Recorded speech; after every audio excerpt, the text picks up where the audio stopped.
Hello students, let's learn a new topic of differentiation under integral sign.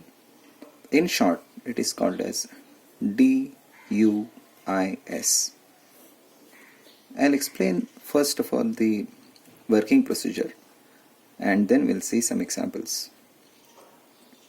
Consider an integral f of x dx. What do you mean by this? It clearly means integrate f of x with respect to x, and the answer, if you can evaluate this integral, the answer would be containing which will be function of x and plus constant of integration c would be there. So it would be some function, maybe g of x.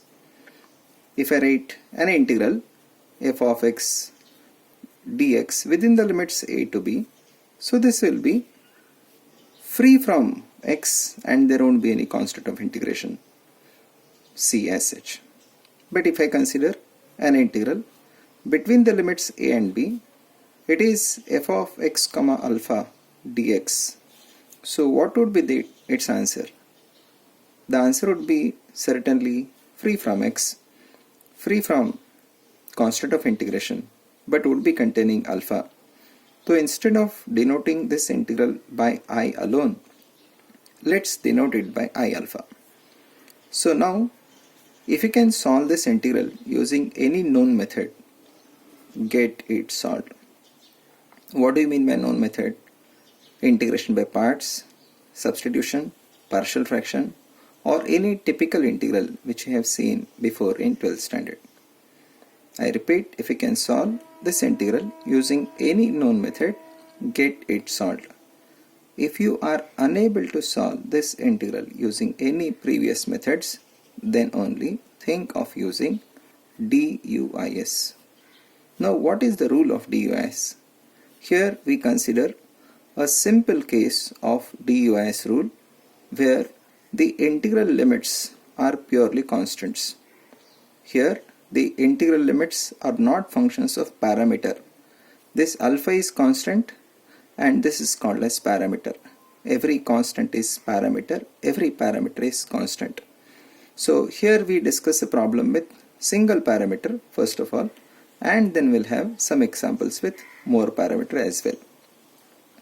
So let's denote the integral by I alpha and let us use the method of DUIS. So here if I write now differentiate, this is with respect to parameter alpha using the powerful tool of DUIS. Now it will be di by d alpha, I being function of alpha, alpha is the only independent variable, differentiation will be complete. And here the rule of DUIS appears, it is integral within a to b, partial derivative of the integrand with respect to parameter alpha, and its integration is taken with respect to the independent variable x. So the new integral which you find possibly would be easier than earlier one. So now evaluate it using the method. So get it solved. So obviously the answer would be free from x, free from constant of integration c, but would be containing alpha. Now if I write di equals to this function of alpha into d alpha, so it becomes very simple differential equation of first order first degree in I and alpha, where variable I and alpha are already separated. So mere integration on each sides gives the solution. So the integration on left side would be I, appearing from di by d alpha must be I alpha, and the integration you carry out using your known method on right side, and there would be plus constant of integration c.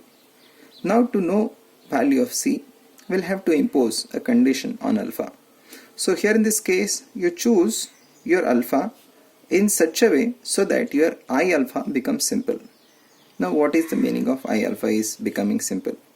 You make a choice of alpha so that if you can make integrand 0, it would be really good, or you make a choice of alpha in such a way so that you can solve that integral within few steps. So in short, choose alpha in such a way so that I alpha is solvable. So when you replace alpha, you get I alpha value. you have this value, you get C value. So it means you get value of C, and that value of C you resubstitute here and you get I alpha, which is going to be function of alpha plus the constant of integration C, and the I alpha, which was TDS, is made very simple using powerful tool of DUIS, and here lies the importance of DUIS. Now this was an example with one parameter. Let's have a case with more than one parameter. Say for example there are two parameters alpha and beta. Now there is no set rule. See, the thing is, when you get more than one parameter, you are free to choose any parameter to answer that question, and definitely you get the answer for sure. But before deciding that parameter, in order to make that integral simple, you can decide on some tricks. If there are two parameters, say alpha and beta, and if you observe, by interchanging their places, you get some constant times original integrand, it means the choice of parameter is unimportant. Say for example, if you interchange their places, alpha replaced by beta and beta replaced by alpha, you get original function is constant times new function. It means choice of parameter is unimportant. Say for example, there are more parameters alpha, beta and gamma. Same trick works once again.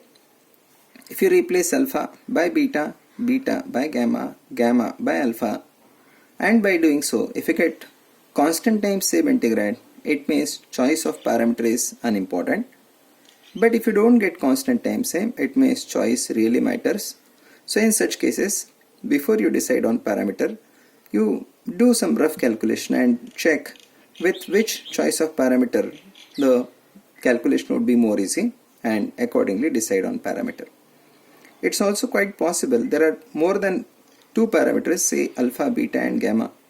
But if you observe, by replacing alpha by beta and beta by alpha, you are getting same integral is constant times same. It means in such cases, it is advisable to choose parameter alpha or beta, but must not be gamma. Alright, let's see some such examples in next video. Thank you.